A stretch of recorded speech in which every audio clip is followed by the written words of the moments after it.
Assalamualaikum warahmatullahi wabarakatuh.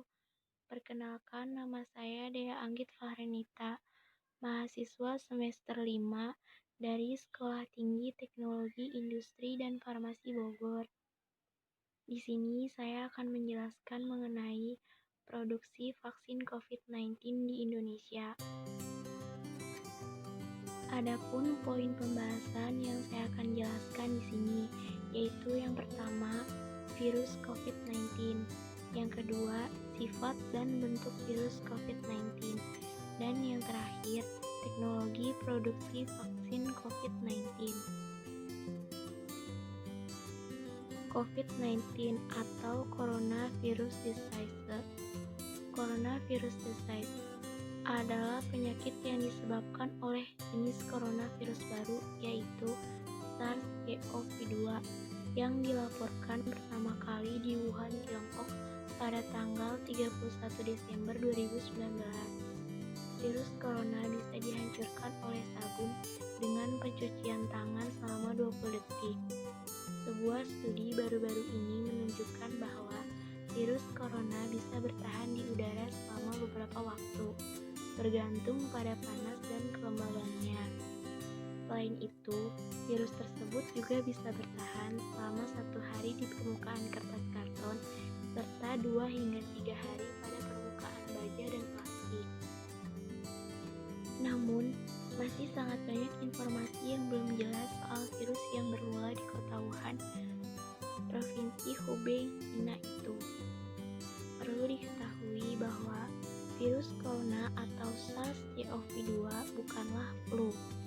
Virus corona menyebabkan penyakit dengan gejala yang berbeda, menyebar dan membunuh lebih mudah, serta berasal dari keluarga virus yang sama sekali berbeda dengan penyebab flu biasa. Sifat dari coronavirus.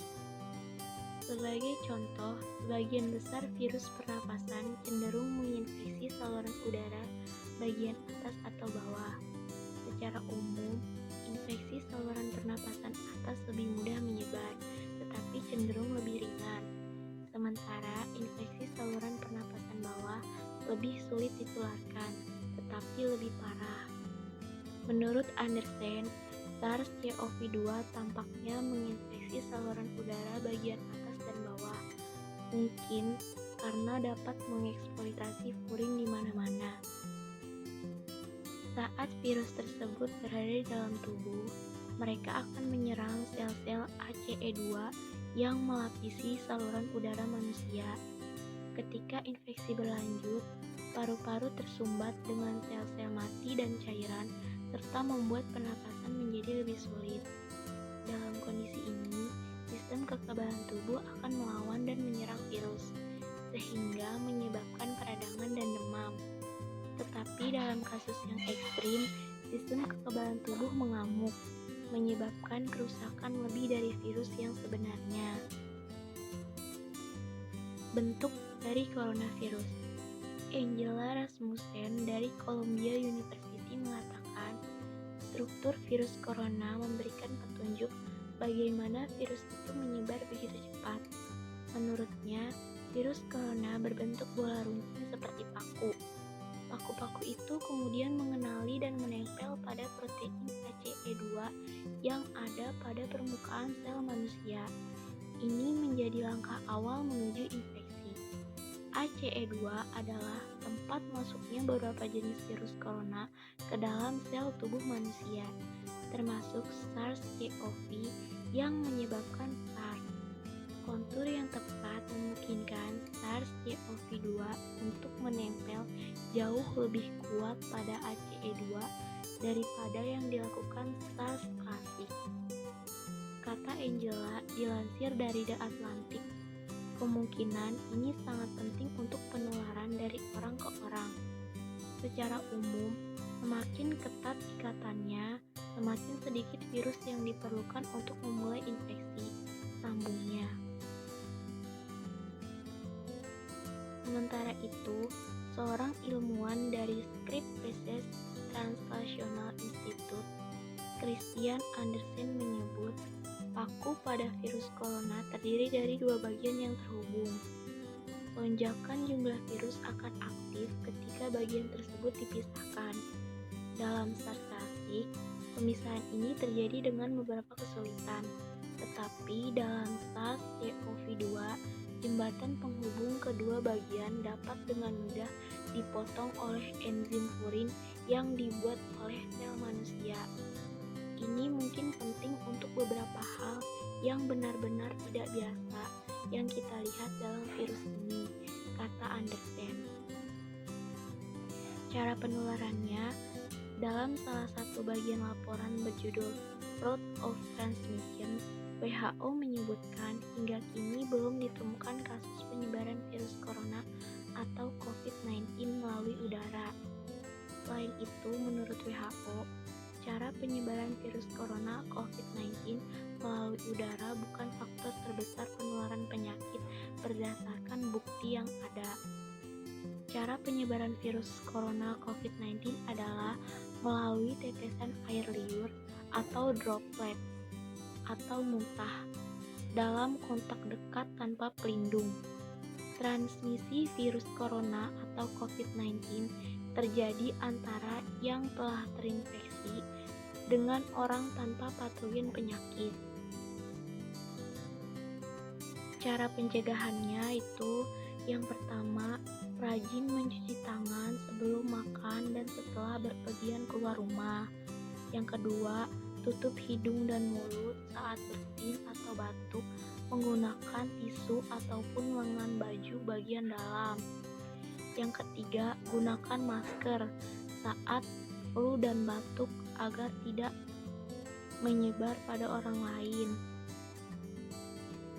Yang ketiga, mengkonsumsi makanan sehat dan vitamin. Yang kelima, olahraga teratur. Dan yang terakhir, istirahat yang cukup. Dan di sini saya akan menjelaskan mengenai pengertian, kegunaan, mekanisme kerja dari vaksin.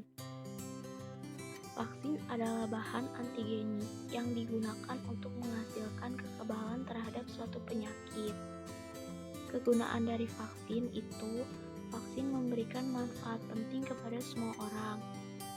Melalui vaksinasi, kita dapat melindungi diri dari penyakit infeksi yang berbahaya, bahkan penyakit mematikan. Adapun mekanisme kerja dari vaksin yaitu vaksin mengandung bakteri, racun, atau virus penyebab penyakit yang telah dilemahkan atau sudah dimatikan. Vaksin membantu meningkatkan sistem kekebalan tubuh dengan mengaktifkan respon tubuh terhadap penyakit tertentu. Adapun teknologi produksi vaksin. Yang pertama, vaksin inaktif. Teknologi inaktif dapat bervariasi berdasarkan strain virus. Namun, sebagian besar proses pembuatannya menggunakan formaldehid, beta-propiolakton, atau iradiasi ultraviolet. Selain disesuaikan dengan strain virus, prosedur pembuatan vaksin menggunakan teknologi ini memerlukan fokus untuk beberapa elemen penunjangnya, seperti waktu, suhu inkubasi, buffer, konsentrasi reagen yang digunakan untuk menghasilkan produk yang fungsional. Contoh vaksin yang sudah dimatikan itu ada vaksin pertussis utuh dan inaktif poliovirus. Dan yang kedua ada vaksin yang dilemahkan. Teknologi vaksin yang dilemahkan telah diaplikasikan dalam pembuatan vaksin influenza, yaitu dengan memanfaatkan telur ayam berembio yang dimurnikan dengan ultrasonografi gradien sukrosa. Teknologi ini sudah dikembangkan dengan baik. Namun, jika digunakan untuk virus jenis lain, maka harus ada pembaruan. Pembaruan tersebut berisiko mengubah komposisi produksi vaksin. Yang ketiga, vaksin subunit. Program vaksin subunit SARS-CoV-2 dan hampir semuanya menggunakan protein S sebagai antigen.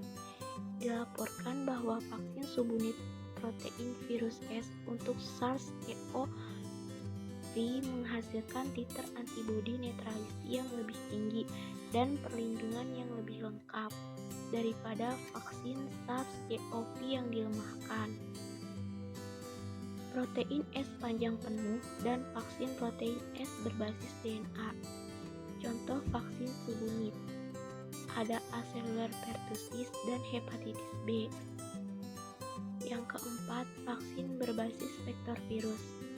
Konsep vaksin vektor virus berbeda dengan vaksin subunit, karena vaksin vektor membantu mencegah penyakit menular dengan menimbulkan respon humoral. Teknologi ini dikembangkan untuk pembuatan vaksin CAHD3 untuk Ebola dan CAHDOX1 untuk MERS, yang sekarang sedang memasuki tahap uji klinik. Yang kelima, vaksin berbasis DNA. Teknologi ini melibatkan pengenalan asam nukleat ke dalam sel inang, yang kemudian mengarahkan sintesis polipeptida yang dikodekan dan menstimulasi respon imun. Vaksin DNA telah dievaluasi secara luas dalam banyak model hewan penyakit menular dan tidak menular dengan keberhasilan yang umumnya baik dalam memunculkan tanggapan poten terhadap antigen yang disandikan, yang telah berkisar dari epitop sel T atau B diskrit hingga kompleks poliprotein besar. Dan yang terakhir, vaksin berbasis RNA. Vaksin berbasis RNA merupakan salah satu teknologi vaksin berbasis asam nukleat yang sedang dikembangkan untuk COVID-19. Vaksin berbasis RNA merupakan kandidat yang menjanjikan karena kecepatannya dalam memperoleh urutan data patogen sehingga dapat diproduksi dengan cepat dan aman. Teknologi yang dipilih Indonesia untuk vaksin COVID-19 dan alasan memilih teknologi tersebut. Salah satu kandidatnya adalah vaksin RNA. Vaksin berbasis RNA merupakan salah satu teknologi vaksin berbasis asam nukleat yang sedang dikembangkan untuk COVID-19. Alasannya karena vaksin berbasis RNA merupakan kandidat yang menjanjikan karena kecepatannya dalam memperoleh urutan data patogen sehingga dapat diproduksi dengan cepat dan aman. Selain itu, teknologi ini mungkin lebih sedikit memerlukan uji pengaturan daripada virus yang dilemahkan atau dimatikan. Karena asam nukleat adalah produk basa yang tidak berubah, apapun patogennya. Vaksin antivirus berbasis mRNA juga meminimalkan potensi risiko infeksi dan mutagenesis yang disebabkan insersi karena degradasi alami mRNA dalam lingkungan mikroseluler. Khasiat imunogen yang tinggi karena modifikasi struktural mRNA yang direkayasa meningkatkan stabilitas dan kemanjuran penerjemahannya. Rekayasa produksi mRNA memfasilitasi produksi besar-besaran dosis vaksin yang diperlukan untuk mengobati populasi massal. Semua faktor ini membuat vaksin mRNA lebih cocok untuk respon cepat terhadap pandemi COVID-19 yang baru muncul. Sekian pemaparan yang saya jelaskan. Semoga dapat bermanfaat untuk kita semua. Kurang lebihnya mohon maaf dan terima kasih. Wassalamualaikum warahmatullahi wabarakatuh.